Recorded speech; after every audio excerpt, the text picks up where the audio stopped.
Muy bien. ¿Qué tal? ¿Qué tal? Creo que ya se debe escuchar perfecto. Por aquí estoy nada más probando el audio. Y también se debe ver bien. Un saludo a todos. ¿Qué tal? Espero que estén muy bien, donde sea que estén viendo esta transmisión o si la ven en vivo o después de ser en vivo. Voy a hacer algo el día de hoy que creo que ya repetimos hace como 15 días más o menos, y es revisar algunas de las cosas que hemos publicado en el eje de control, agregar un poco más de comentarios al respecto para poner en contexto a todos los seguidores de la página y de esta forma también hacer un poco de proceso también educativo, ¿no? Y de retroalimentación, y aquí entre todos pues aprendamos más sobre lo que eh, hemos compartido a lo largo de todos estos días desde la última vez que los vi en vivo. Y bueno, esa transmisión, para aquellos de ustedes que no la hayan visto, está por aquí. De hecho, aquí la tengo. Esa fue hace 31 de octubre. O sea, exactamente 17 días. Hoy es 16 de noviembre. Eh, y bueno, ¿qué pasó después de ahí? Muy bien. Entonces, lo primero que por ahí compartimos fue este repositorio que es sobre la ecuación de Fokker-Planck. Y es un, eh, un algoritmo, es un código que está hecho totalmente en Python, que hace tiempo realicé con tal de resolver esta ecuación diferencial parcial. Ahora, ¿qué es exactamente la ecuación de Fokker-Planck y por qué lo compartí? Bueno, la ecuación de Fokker-Planck es una expresión que se utiliza para expresar como una ecuación diferencial parcial la dinámica de la función de densidad-probabilidad de un sistema dinámico. Y por aquí, de hecho, además de ponerles el link al repositorio en GitHub de este solver y el ejemplo que tiene, agregué, porque alguno de ustedes me comentó, si había implementado esta ecuación diferencial para escribir el movimiento browniano. Y había incluido algunos otros ejemplos de sistemas eléctricos, turbinas, qué sé yo, ¿no? Por aquí había comentado. Y les compartí un link, en los comentarios lo pueden encontrar, a lo que es una tesis, ¿no? Y en esta tesis yo les recomiendo mucho que le den un vistazo a la introducción. Si les interesa cómo es que se pueden describir fenómenos a través de ecuaciones diferenciales, pero de tipo estocástico, por qué estas ecuaciones son útiles, dónde se pueden utilizar y cómo es que aparece la ecuación de Fourier-Planck, les recomiendo muchísimo que lean este PDF que está aquí adjunto y específicamente la sección que dice preliminares. Si ustedes se van a los preliminares, viene muy bien descrito a qué nos referimos con la ecuación de Fokker-Planck, pero antes de ello, qué es la ecuación diferencial estocástica en la que se usa, qué tipo de cálculo se utiliza para describir ecuaciones diferenciales estocásticas. A grandes rasgos les comento, fíjense, si ustedes quieren entender un sistema que tiene un grado de aleatoriedad, pero que esa aleatoriedad, ese sistema pues es un sistema dinámico, ajá, no es algo que sea estático a través del tiempo, sino que es algo que evoluciona a través del tiempo, pues se pueden utilizar estas llamadas ecuaciones diferenciales estocásticas. Como hay estas ecuaciones son ecuaciones diferenciales también, pues tienen su propio cálculo, su cálculo estocástico y la definición que podríamos tener de las integrales que se utilizan para encontrar solución a estas ecuaciones diferenciales. Dos de estos tipos de cálculos es el cálculo de Ito, ¿sí? Y es el cálculo de Stratonovich. Y estos están por aquí. Yo en lo personal, y lo van a notar aquí en la descripción, estaba hablando sobre unas ecuaciones que se llaman las ecuaciones de Langevin, que son muy utilizadas en física para describir el movimiento browniano. Entonces está súper interesante eso si lo quieren analizar. Y la ecuación de Langevin, como lo escriben los físicos, utilizan de esta forma. Ven que es una descripción muy diferente a cuando ustedes buscan cálculo estocástico y aprenden utilizando las ecuaciones de cálculo de Ito. O sea, aquí estamos viendo cómo describen los diferenciales y tal cual describen esta ecuación que a pesar de ser estocástica como es una ecuación diferencial ordinaria. La diferencia es que aquí hay un término que es aleatorio y ese término sigue una cierta función de densidad de probabilidad. Entonces, cuando yo les compartí esto de la ecuación de Fokker-Planck, me refiero a resolver una ecuación diferencial parcial que describe este movimiento de estas ecuaciones diferenciales estocásticas, que nosotros, cuando resolvemos una ecuación de un sistema estocástico, pues cada solución va a ser distinta, ¿no? Va a ser distinta porque hay aleatoriedad. Por ejemplo, en este gráfico, si lo puedo hacer un poco más grande, este gráfico tiene la solución temporal de una posición de una partícula sujeta a una cierta aleatoriedad. Y vean que la condición inicial incluso tiene una cierta variabilidad, ¿no? O sea, si yo sacara el promedio de todos ellos, se podría encontrar como en 1, pero tiene una alta desviación estándar. Y desde ahí empezamos a ver, ¿no?, que las trayectorias cambian y por lo tanto a través de cada instante de tiempo pues vamos a tener quizás un histograma que te define cómo es que ese sistema se comporta en cada instante de tiempo, ¿no? En términos probabilísticos, no solo como antes en mecánica clásica, ¿no?, sino que ahora tenemos que considerar la probabilidad en este asunto. Imagínense que yo en lugar de resolver esta ecuación diferencial miles o millones de veces para encontrar este histograma, yo pueda tener una ecuación equivalente, pero que te defina esta curva y cómo cambia a través del tiempo. Esta f, que es ese histograma, pero que podríamos ajustar una función de densidad de probabilidad. Y eso es lo que se llama la ecuación de Fokker-Planck, que viene por aquí bastante bien descrita en esta ecuación, ¿sí? Entonces, vean, es una ecuación diferencial parcial, es lineal, pero tiene, o sea, en este caso, como ecuación diferencial parcial, depende de múltiples cosas, no solo del tiempo, sino hay una componente espacial, esa x. Y esa x resulta que describe pues esa probabilidad que tenga dependiendo del valor en ese estado, en esa x. Entonces yo podría resolver esta ecuación diferencial parcial y definir cómo es que esa función inicial de probabilidad cambia a través del tiempo. Muy semejante, perdón, de forma muy similar a aquellos que yo creo que saben mucho más que yo, que han estudiado mecánica cuántica y utilizan la ecuación de Schrödinger eh, para también definir cómo la probabilidad afecta en esos sistemas. ¿Sí? Es algo similar y es muy, muy interesante. Entonces, si ustedes le dan un vistazo por aquí a este repositorio de la ecuación de Fokker-Planck y quieren entender más sobre ello, de nuevo les recomiendo que le den clic a este link que está en los comentarios y se vayan al capítulo de esta tesis que se titula como preliminares. Lo demás no es necesario leerlo, lo demás es resultados que por ahí trabajé me tomaron mucho tiempo, pero no necesariamente son tan útiles como estos preliminares que creo que que pueden afectar en su entendimiento y comprensión de muchas otras cosas. Sí. Muy bien. ¿Qué pasó después de ahí? No? Pues de la ecuación de Fokker-Planck, todo muy bien. Después compartimos algo que se llama DV-scan, así en inglés lo leería, ¿no?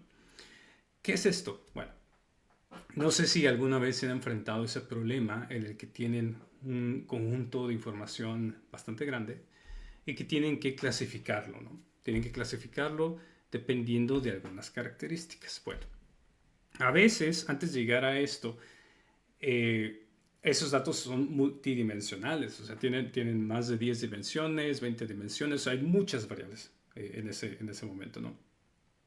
Entonces, lo que hace la gente cuando tiene esa gran cantidad de información es primero meter esa gran cantidad de información a un algoritmo que va a reducir las dimensiones a, a una cantidad de dimensiones que puedan ser fáciles de visualizar, o sea, 3 o 2 dimensiones.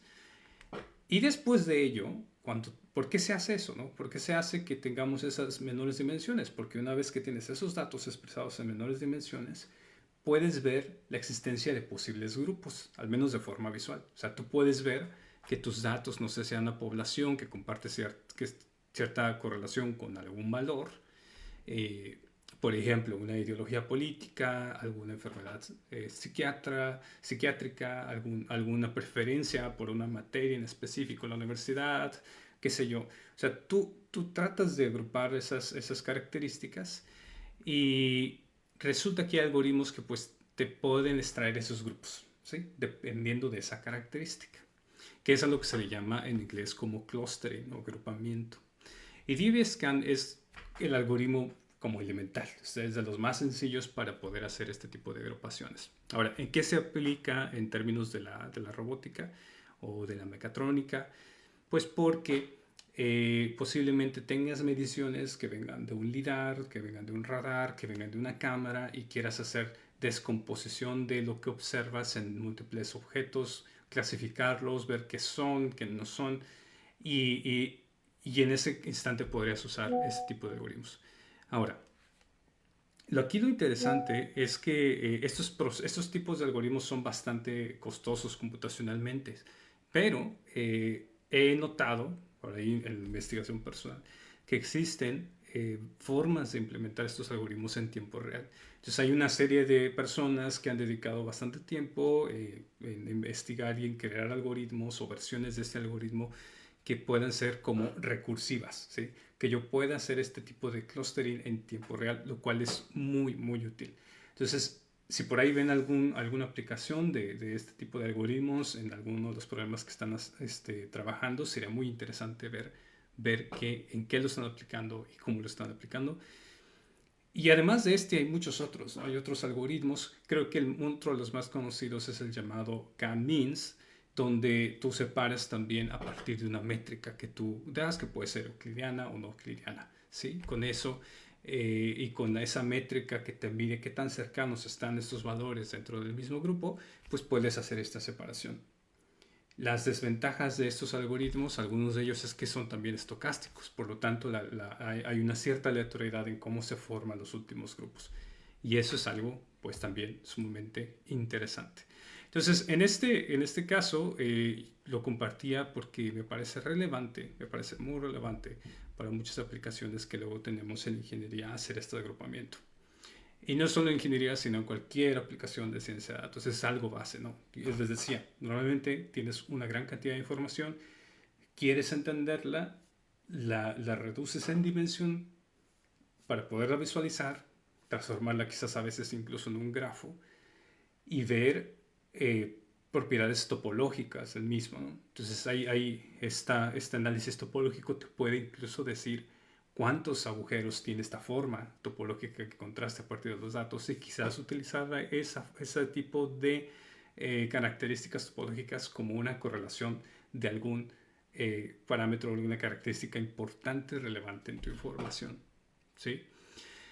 Y obvio, este tipo de algoritmos de clustering son utilizados también para separar nuestros gustos, ¿no? En las redes sociales lo podríamos utilizar para eso, ¿no? Para que si ustedes entran a Spotify, Spotify les dice, empiezan a hacer este clustering, ¿no? Del tipo de música que les gusta. Empiezan a hacer este clustering del tipo de videos que ven en Facebook. Si ustedes empiezan a ver más videos del eje de control, pues va a aparecer más el eje de control, porque los va a reforzar ese algoritmo para que tenga este sesgo a este tipo de contenido, por ejemplo. Pero al final va a haber embebido en todo esto, dentro de este proceso, un algoritmo de clustering seguramente. Ok, y después de eso, si lo vieron, compartí un ejemplito muy interesante que de hecho cuando vean la imagen por aquí y le dan al link, los va a llevar a un GitHub. Este GitHub que dice aquí conferencias y luego dice IDC Facebook, es donde estoy agregando o voy a estar agregando información de los links que a veces tenga al momento oportunidad de hacer de las cosas que publicamos aquí en el eje de control. Entonces, una de estos que me pareció muy relevante para recordarles y para marcar una importancia es el problema o el concepto de programación lineal, ¿no? ¿Qué es la programación lineal exactamente? Entonces, la programación lineal, por ejemplo, es un tipo de problema de optimización, básicamente, ¿sí? Y ese problema se distingue porque la función de costo, como vemos aquí, esta z, es una expresión lineal en términos de variables de control, que es esta x e y. Entonces aquí seguramente tengo, oye, ¿sabes qué? Quiero encontrar este máximo o mínimo de esta expresión 3x más 5y variando x e y. Si, en ese caso, encontrar ese máximo creo que es bastante simple porque depende incluso del rango en el que está esa x, esa y, si están de acuerdo conmigo. Pero no es tan sencillo. O sea, esto de aquí, como una expresión y un problema de optimización sin restricciones, pues incluso no está muy bien definido. Lo común es que una vez que tengas esto, esta función de costo, también tengas estas llamadas restricciones. Entonces aquí tengo dos ecuaciones que definen restricciones en las variables de control. Por ejemplo, la primera restricción es 2x más y tiene que ser menor o igual que 18. La otra es 6x más 5y tiene que ser menor o igual que 60. Y estas generan estas rectas que vemos aquí que empiezan a cerrar el rango donde se puede encontrar el valor óptimo de x e y. No es solo que se cumpla 3x más 5y esa expresión, sino que también tengo que cumplir con que esa x y y tiene que estar en estos rangos que vemos aquí, ¿sale? Y puede que tengan a veces múltiples restricciones. Entonces, cuando tienen un problema de esta forma, la solución de esto viene de la programación lineal, ¿sí? Y hay muchos métodos. Algunos que están llenos de heurísticas, llenos de reglas que te permiten encontrar esa solución. Y esta área ustedes van a decir, bueno, pero ¿qué sentido tiene? ¿Por qué me interesaría a mí como alguien que está enfocado en el control? Bueno, un ejemplo. Imagínense que esta región azul sea la región de ganancias estabilizantes de un control. Y que esta X y esta Y sean las ganancias de ese control, que sea Kp y Ki, imagínense, ¿no? Es el control proporcional integral. Si yo tengo estas fronteras son la forma de decirme dónde está mi estabilidad y inestabilidad en términos de esas ganancias. Pero aparte yo puedo generar una función de costo quizás lineal que tenga un valor a maximizar o a minimizar. Puede ser el periodo de crecimiento, el tiempo de crecimiento, puede ser el máximo sobre el impulso. Siempre y cuando tenga esa posibilidad de tener esos términos lineales, pues podría escribirlo de esta forma, ¿sale? Lo común, de hecho, es que no sea lineal esa función de costo. Lo sabemos. Sabemos que lo que nos gusta reducir en los problemas de control es el error cuadrático medio, es el esfuerzo de control, y nos gusta poner esas funciones de costo que son cuadráticas. ¿Por qué? Porque están bien definidas un mínimo, un máximo. Y esa posibilidad, pues, nos gusta encontrar porque facilita el análisis, ¿sale? Pero en la toma de decisiones, cuando de una vez que tienes tu control estabilizante y todo muy padre, también podríamos hablar de posibles trayectorias que tenga que seguir el sistema.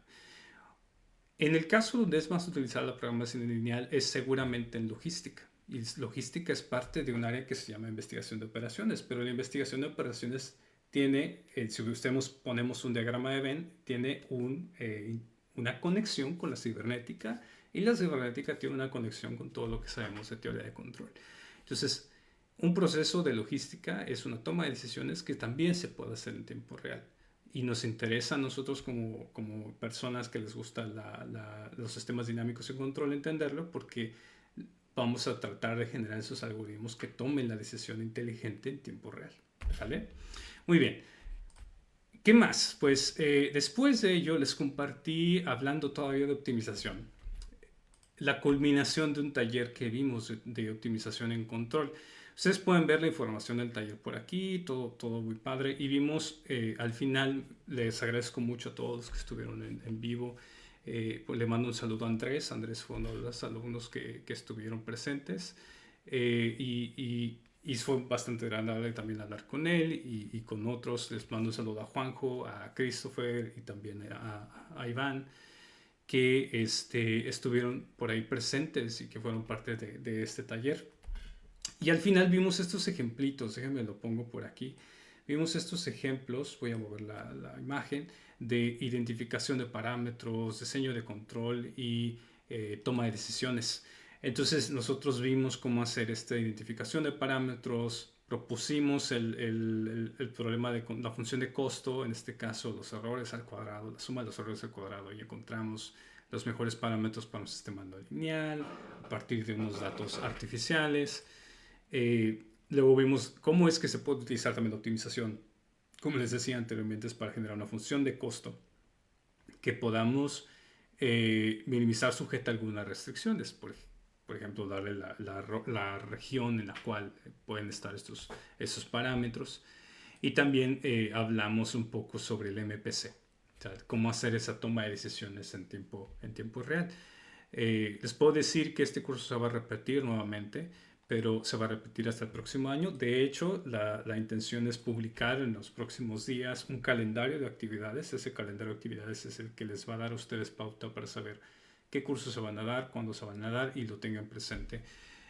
Lo más seguro es que empecemos desde finales de enero del próximo año y listo. De hecho, este mes estamos esperando nada más que nos den un punto de partida, que nos acepten un pequeño proyecto para hacer un curso con otras personas, pero al final sí van a seguir los talleres. Eso es lo que les puedo decir. Sí van a seguir los talleres. No creen que nos vamos a dejar de hacerlo. Es algo que va a permanecer en nuestro proyecto. ¿Ok? Y después, por ahí les compartí este video, ¿no? Yo creo que lo vieron. Hasta tiene música y todo. Sí. Este video que está aquí es una simulación que por ahí tuve que hacer por parte de mi trabajo, que trata de hacer un modelo de juguete de lo que es un radar. Entonces un radar lo posicioné aquí en 0,0 y estoy tratando de ver cómo es que ese radar, esos puntos, esos haces de luz que veamos chocan con la figura que estoy tratando de entender, y cómo es que yo visualizaría dentro de mi algoritmo esos puntos, ¿sí? Todo esto es un modelo de juguete muy simple, pero trataba de mostrarles cómo es que es necesario a veces incluso entender bien cómo funcionan tus sensores para poder hacer un procesamiento de información. Les puedo contar un poco de los problemas que uno se enfrenta con esto. Cuando tú tienes que utilizar este tipo de sensores que son, que te envían muchísima información. Problemas en los cuales te enfrentas es al manejo de esa información. Normalmente estos puntitos que ven aquí incluso vienen acompañados con una intensidad para saber eh, qué tan relevante es ese punto en el espacio de la figura en la cual, de la forma en la cual estás tratando de ver. Y también tienes que tomar en cuenta ese valor, ¿no? Para saber si ese punto es una medición válida o no. Otro problema que está muy interesante es, imagínense que nada más les doy estos puntitos que están aquí, estos puntitos verdes en la medición de un radar, y les pido que ustedes sean capaces de decirme cuál es la forma de la cual, la forma que tiene el objeto del cual obtuvieron esas medidas. Y ese es un problema muy interesante, pero también difícil. Y a veces no solo la forma que tiene, ¿no? Puede ser que sea un humano porque está un auto y quieren ver si está un humano acercándose con la medición de unidad o el radar. Pensemos que un submarino usa este radar y que tenga que ver si hay otro submarino o dron para defenderse o en defensa, y tengan que conocer de alguna forma si es o no es lo que están tratando de entender. La diferencia es de usar, ¿por qué se usan? Seguramente están preguntando por qué se usan radares y no solamente cámaras. Si lo que quieres saber es la forma de algo, pues las cámaras tienen muchas limitaciones asociadas al sensor en sí mismo, a la cámara en sí misma, a la iluminación, los factores climáticos, y los radares son mucho menos afectados por este tipo de condiciones. Entonces siguen siendo uno de los sensores más utilizados en defensa y para análisis de formas, o también para hacer un sistema autónomo en el mar, en los autos, y por ello pues ahí se los compartí como una forma de saber que esto puede ser interesante, y le echen un ojo, ¿sale? Y otra cosa que también pasó y me tiene muy feliz es el hecho que tuve unas conversaciones con ustedes. Todavía hay abierta esa posibilidad. Se pueden poner por aquí, darle clic a este link, y en este link ustedes pueden agendar dentro de las opciones disponibles una charla conmigo. Entonces quedan pues muy pocos días porque ya casi se acaba el año. Pero mi intención es poder conocer un poco más de la gente que sigue este proyecto, y quizás, quién sabe, hacer alguna colaboración, si es que eso está en abiertas o posibilidades para ustedes y para la situación, ¿no? Si la situación lo merita. Y esta semana, de hecho, tuve la oportunidad de platicar con dos de ustedes, y la verdad me gustó mucho, estuvo muy padre. Las personas que están trabajando en control, que les gusta el área en diferentes niveles. Uno de ellos justo acaba de terminar el doctorado, el otro está haciendo una tesis de licenciatura, y me contó un poco de qué proyecto está haciendo para la licenciatura. Le conté mi experiencia, le di algunas ideas de qué podría hacer.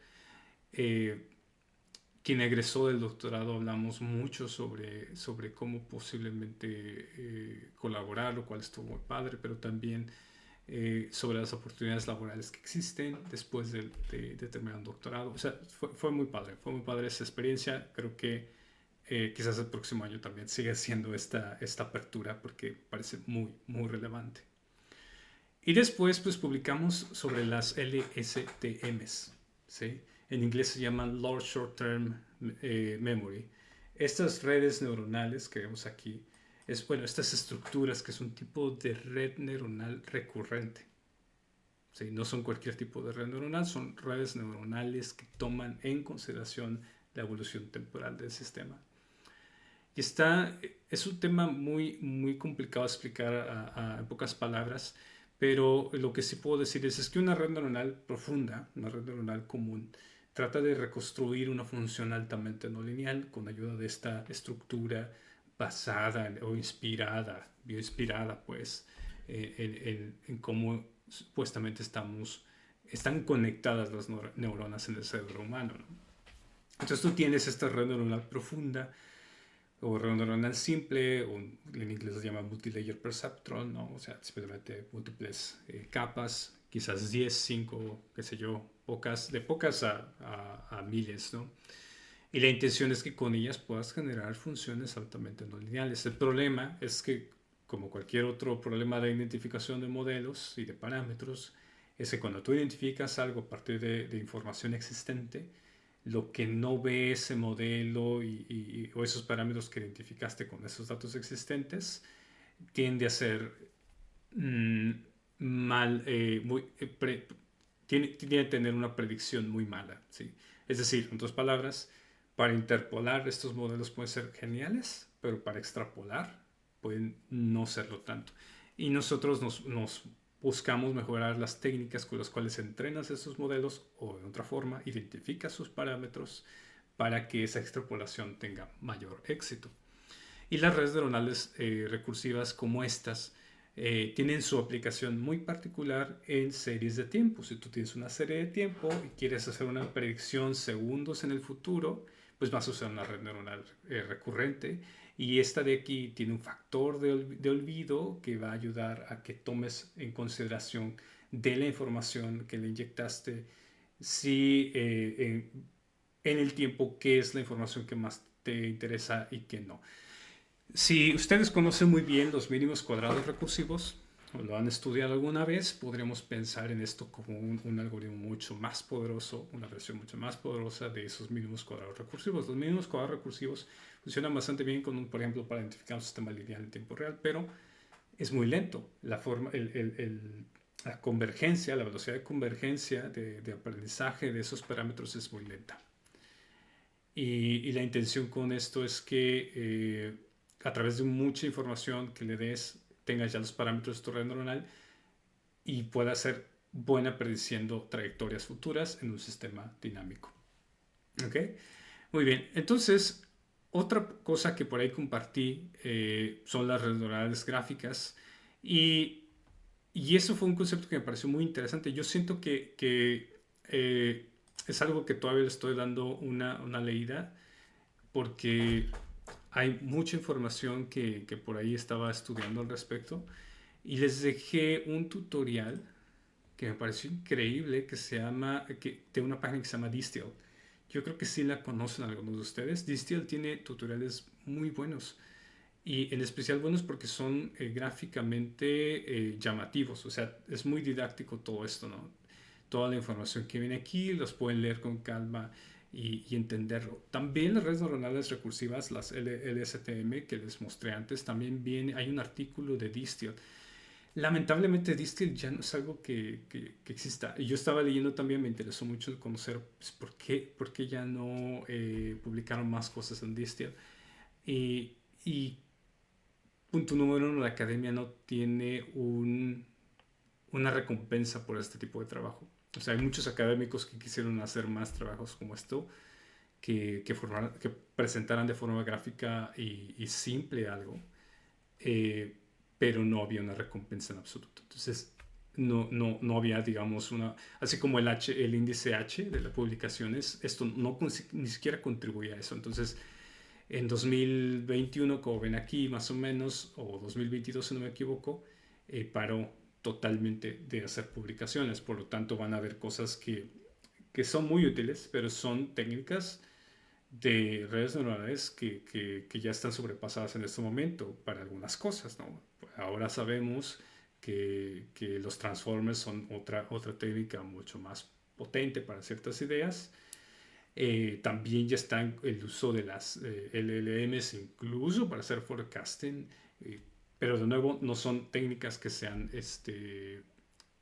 soluciones generales a todo, ¿no? Y aquí les recomiendo mucho que lo vean porque tiene mucha información que es bastante simple de entender. ¿Sale? Entonces, otra cosa que les compartí es un recordatorio de qué es el eje de control. ¿Por qué nace el eje de control? ¿Sí? Y Y no quiero entrar mucho en este texto, pero lo escribí, como bien dice aquí, un miércoles a las 9:30 de la noche. En este momento son las 7:30 de la tarde, escuchando una canción que les recomiendo mucho. Y la idea es darles a conocer un poco de por qué nace este proyecto, quiénes están involucrados, qué hemos hecho hasta ahora y qué sentido tiene, ¿no? lo que estamos tratando de hacer. Así que si pueden, denle una leída, les recomiendo mucho que les den, la verdad, me den esa oportunidad de que lo lean y también me comenten por aquí abajo. Si tienen problemas con acceder al texto, pueden comentarlo en la publicación y puedo ver la forma de hacer otra versión de esta publicación que sea abierta, porque Medium, algunas publicaciones en Medium no son abiertas, tú tienes que hacer una cooperación de como de $2 al mes o algo así. Pero hasta donde yo sé, esta publicación debe ser gratuita. ¿Ok? Muy bien. Entonces, ¿qué más? Pues publicamos algunas cosas de modelado matemático. Eh, Esto me fue muy relevante, ¿no? ¿Qué es el modelado matemático? ¿Cuál es el proceso de hacer modelos matemáticos? Me pareció muy, muy relevante, ¿no? Simplificar, representar, traducir, simular, interpretar. Este proceso está súper interesante e importante. Se van a decir, bueno, ¿por qué tengo que saber un poco del proceso de modelado matemático? La razón es que es una de las etapas en la cual nos involucramos mucho la gente que estudia ingeniería de control. Primero, seguramente van a tener que invertir en un proyecto, cuando hacen un proyecto, algo que lleva una gran cantidad de esfuerzo y porcentaje de trabajo total es esta etapa. Y también es posible que ustedes no estén involucrados 100% en esto, sino que solamente lo tengan que entender. A mí me tocó la experiencia de que en una startup donde estábamos trabajando baterías, yo no trabajaba directamente con el modelado matemático de la batería, pero tuve que entender los modelos, tuve que ver cómo lo modelaban porque era importante para que yo pudiera aplicar estas técnicas algorítmicas de control para los propósitos que teníamos. Pero notaba que este ciclo se repetía, o sea, era algo que la persona que hizo un modelo matemático de esas baterías y que pudo construir los parámetros suficientes y necesarios para que ese modelo que elegíamos funcionara, pues tenía que haber trabajado con ese proceso de la mejor manera posible. Y, y no es sencillo.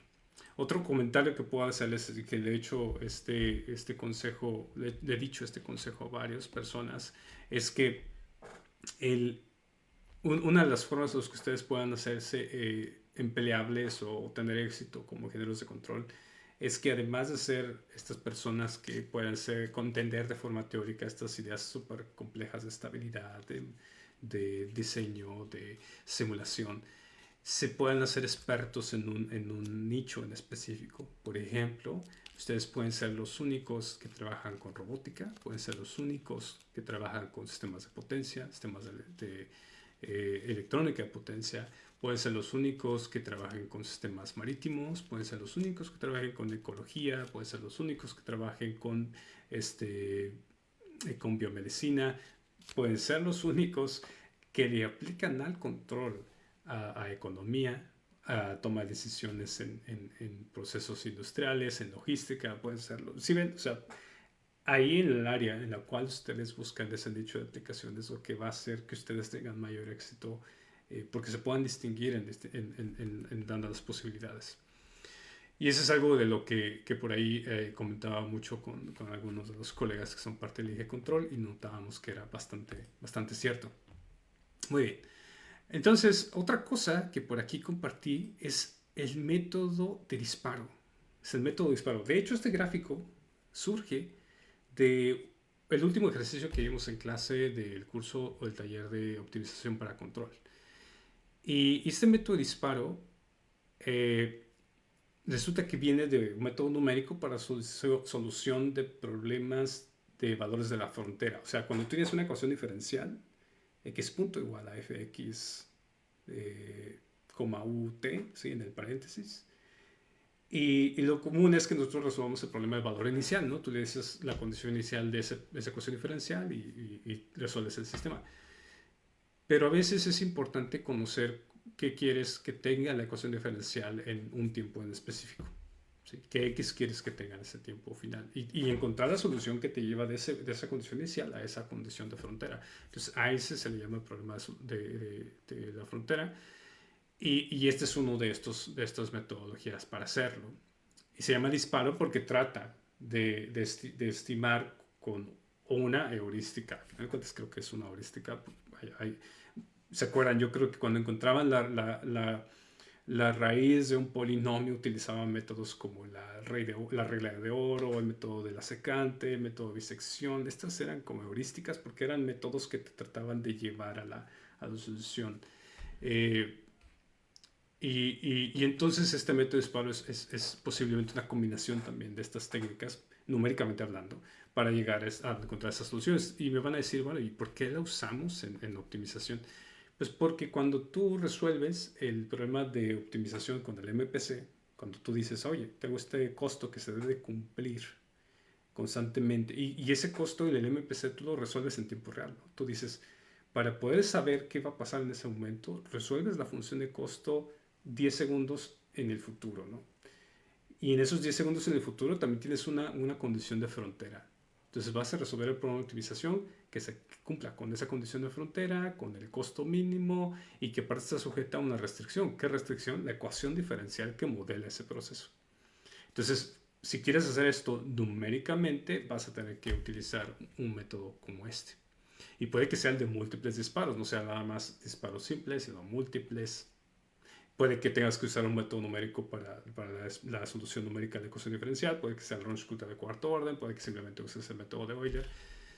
Pero como nosotros vamos a implementar eso en tiempo real en un microcontrolador, seguramente vas a intentar con las cosas más simples posibles. Pero bueno, ahí les dejé un PDF para que sigan aprendiendo sobre el método de disparo que me parece muy, muy relevante. Y otra cosa que compartí por ahí, a ver, déjenme muevo la imagen. Listo, vamos a poner esto. Otra cosa que por ahí compartí fue este video que se me hizo muy, muy relevante. Muy relevante. Y ya llevamos 40 minutos de este en vivo.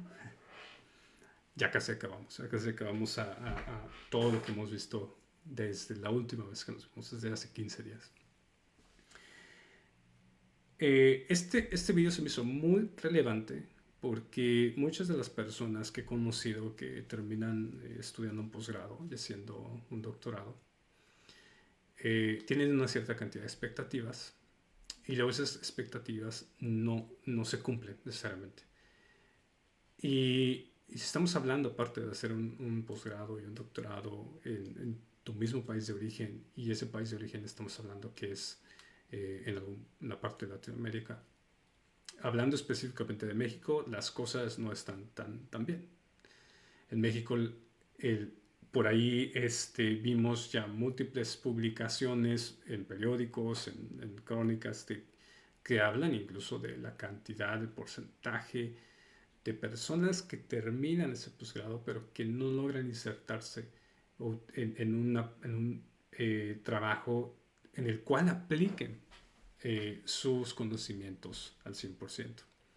Y eso es algo grave, porque afecta en el sentido de que luego estas personas terminan yéndose de su país de origen y en búsqueda de esas oportunidades, obviamente, con todo la razón de ser. Y eso es inversión perdida. O sea, es una inversión perdida, es una inversión perdida de becas, de dinero que se invirtió y que pudo haber sido una oportunidad de lograr algo distinto en ese ambiente original. Y bueno, este video habla de eso, te los recomiendo que lo vean, hablan de más o menos cómo está la situación, cuál es el camino que tendrías que seguir si realmente quieres convertirte en un profesor investigador. Y no solo en México, este está enfocado específicamente al mundo anglosajón, donde es en el que también nos afecta demasiado el mundo anglosajón, todo el mundo creo yo. en especial en este lado del mundo.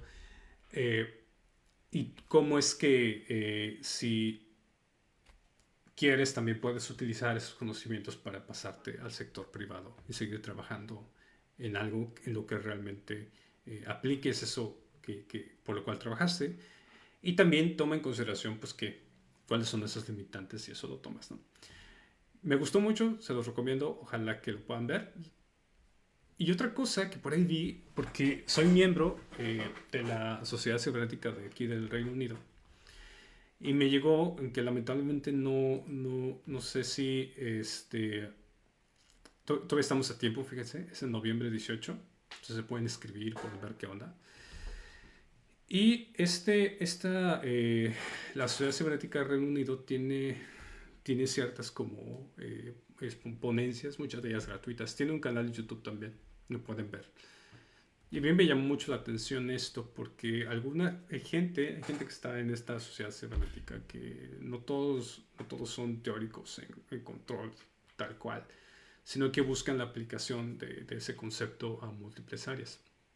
Pero son conscientes de la inteligencia artificial, de cómo la automatización puede ser útil en pro y en contra del avance de la sociedad, etcétera, ¿no? Entonces, a mí me pareció muy interesante compartirlo porque puede llamar la atención en especial para aquellos de ustedes que están incluso haciendo investigación o que están en proceso de investigación y que vean que lo que hacen tiene un impacto más allá de esto material en lo cual seguramente están enfocando, o esto a veces abstracto que también hacen. Entonces yo sí se los recomiendo que le den un vistazo. Y otra cosa que aquí veo también un comentario que dice, mientras no puedan controlar su bolsillo, no controlar nada. Es un sabio de Facebook. Eh, y aquí en ese comentario viene una imagen muy, muy interesante de una aplicación eh, que me parece también muy relevante. Pues, cuestiones ustedes cuántas personas en su entorno o cuál es la estadística en su país de personas que toman este tipo que tienen esta necesidad, una necesidad de recibir una hemodiálisis. Y pregúntese, bueno, ¿qué constaría ese proceso de tener una hemodiálisis? A grandes rasgos, los puedo resumir, es simplemente una especie de filtrado y de limpia, entre comillas, de la sangre que el riñón no puede lograr. Entonces, este es un paso como de mantenimiento externo en lugar de ser algo totalmente invasivo o de tener un nuevo trasplante, tener un trasplante de riñón, ¿no? Y este sistemita pues tiene sus sensores, sus actuadores, y tiene un esquema de control. Y me encontré un libro, bueno, no un libro, perdón, un artículo donde discute una de esas posibles técnicas de control. En este caso usando un control de tipo difuso. A mí me gustaría que me dieran su opinión sobre qué piensan de ese trabajo, qué técnica utilizarían si no fuera ese control difuso. Y yo les cuestiono, ¿no? ¿Por qué creen que usaron un control de ese estilo y no otro para ese sistema? También está creo que ya pasó, ya terminó, de hecho, el simposio de inferencia activa. Pude ver solamente la ponencia plenaria de Carl Friston. Carl Friston es el precursor o el que creó esta teoría de inteligencia, o de entendimiento de inteligencia, que es inferencia activa. Y yo creo que también vale la pena. La verdad es que esto es un área totalmente en un campo en este momento académico o investigación. La intención de este simposio era que la gente presentara posibles aplicaciones reales de esto. Y he estado siguiendo el paso porque es posiblemente, o eso dicen, una técnica que pueda sustituir a las redes neuronales. ¿Será posible o converger o adecuarse a las redes neuronales para poder incrementar el nivel de inteligencia de estos sistemas que en este momento utilizamos? O de las LLMs también. ¿Okay? Y bueno, también por aquí hay una, de nuevo regresando al sistema estocástico, les compartí una conferencia y yo creo que por aquí lo vamos a dejar en este momento. ¿Sí? Yo, antes de terminar, de nuevo, quizás este les pueda llamar la atención. Este es un ejemplito, así rápidamente, de cómo hacer identificación de parámetros en tiempo real. Yo les comparto por aquí en los comentarios el código. Véanlo. Hay un PDF que describe todo esto también. Eh, Otra cosa que por aquí compartí fue este. Esto me pareció increíble. Yo creo que si lo vieron. Es un simulador utilizando Python que se utiliza para sistemas mecánicos. Eh, y esto lo estaba explorando porque estoy tratando de encontrar diferentes frameworks para poder hacer simulaciones que sean atractivas para cuando hacemos estos talleres y estas clases, ¿no? Y esto no lo creó un académico, lo creó alguien que trabajó para un ejército de un país que no les voy a decir cuál, ahí lo buscan ustedes. Y creó esto y tiene también ahí un poquito de ejemplitos de cómo hacer seguimiento de trayectoria, cómo hacer estas aplicaciones donde una antena sigue a un misil o un avión. Eh, Está súper interesante. O sea, se los recomiendo que lo vean si esto es algo que les interesa. Pero ahí se lo compartí a un colega, Antonio Flores, le mando un saludo. Y yo creo que lo va a empezar a utilizar en sus clases de aeronáutica, ¿no? Y otra cosa que creo que sí vale la pena que lo mencione, este paper, uy, voy a mover aquí la imagen, este paper me pareció increíble, o sea, a mí se me hizo muy, muy padre, está en esta publicación. Este artículo lo escribieron varias personas del Tecnológico de Monterrey, fíjense, del Tecnológico de Monterrey, en Nuevo León, México. Y esto, ¿por qué llegué a esto? Porque hubo un simposio de educación en control, ¿sí? O sea, si ustedes se van aquí a Science Direct y le dan aquí en volumen 59, issue no sé qué tanto, les aparece lo siguiente, les dice, mira, este es el 14 simposio de avances de avances en educación de control, ¿sí? 2025, que se llevó a cabo en Budapest, Hungría. Entonces aquí hay muchos artículos que están gratuitos, o sea, los pueden ver. Y a mí me llamó mucha atención ¿por qué? Porque lo que trataron de discutir ellos es lo siguiente. Imagínense que estoy tratando de hacer una currícula de qué cursos debe de llevar la gente que se quiere dedicar a robótica. ¿Sí? Y mostraron algo que me parece bastante obvio, ¿no? Que el estudiante, en este gráfico lo muestra más que nada, en este de aquí, déjenme ver si lo puedo hacer más grande. Porque aquí está, listo. Este gráfico está súper bien, se los trato de explicar, pero este en específico me agradó muchísimo.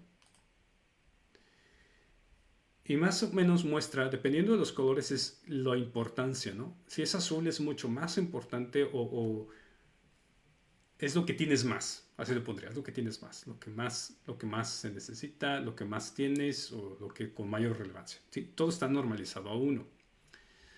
Y este de acá es el estudiante, esto es lo que ofrece la academia, específicamente algunas universidades, incluido el TEC de Monterrey, que estudian aquí y incluyen su estadística, y los trabajos, ¿no? O sea, qué es lo que en realidad el trabajo considera como más relevante o no. Y si se dan cuenta, los colores están como invertidos, ¿no? O sea, el sector privado el campo laboral requiere algunas cosas y los estudiantes tienen otra serie de capacidades. No sé, no hay una completa unión, lo cual a mí en lo personal me parece importante, o sea, me parece importante y bueno que no sea tal cual una unión.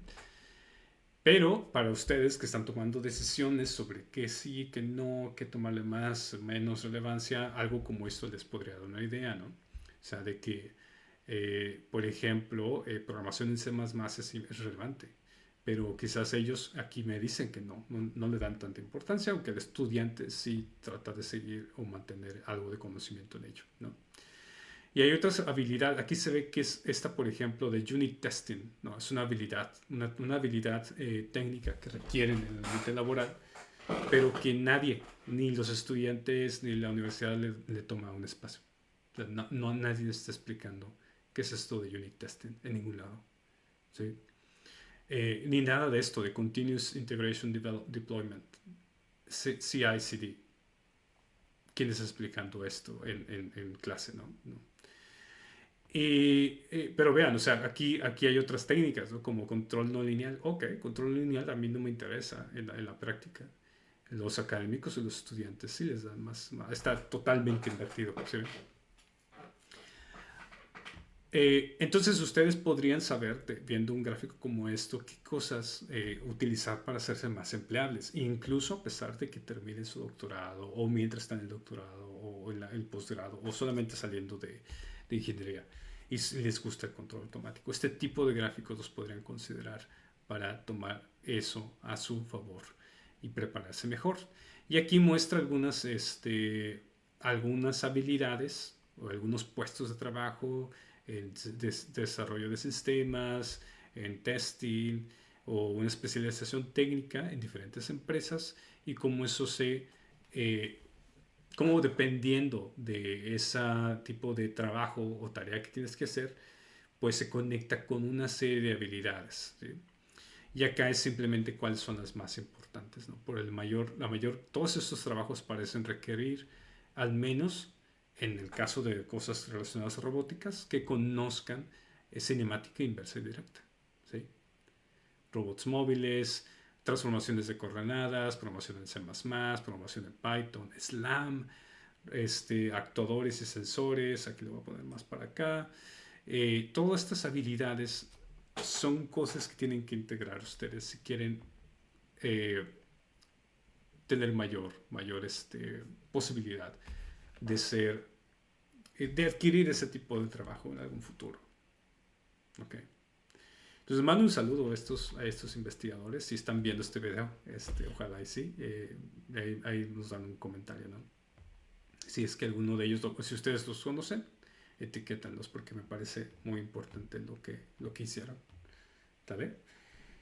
Igual estoy leyendo sus comentarios en este momento en caso de que...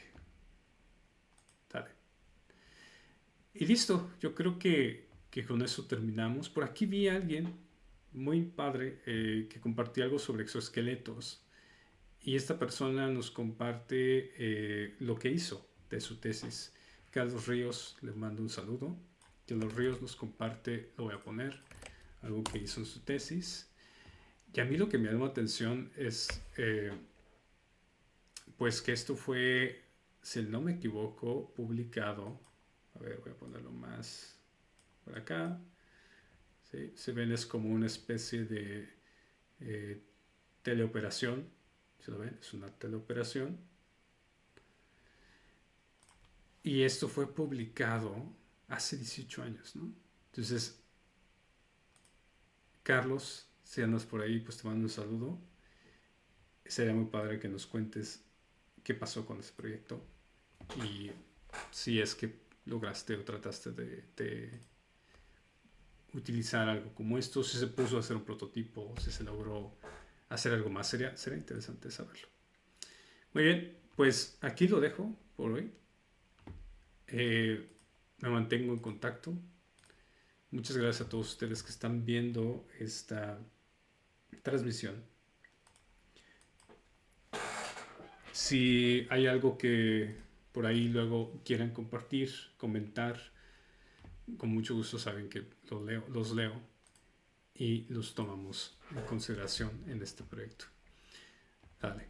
Hasta luego. Estoy al tanto de las redes sociales y cualquier comentario que hagan. Cuídense mucho.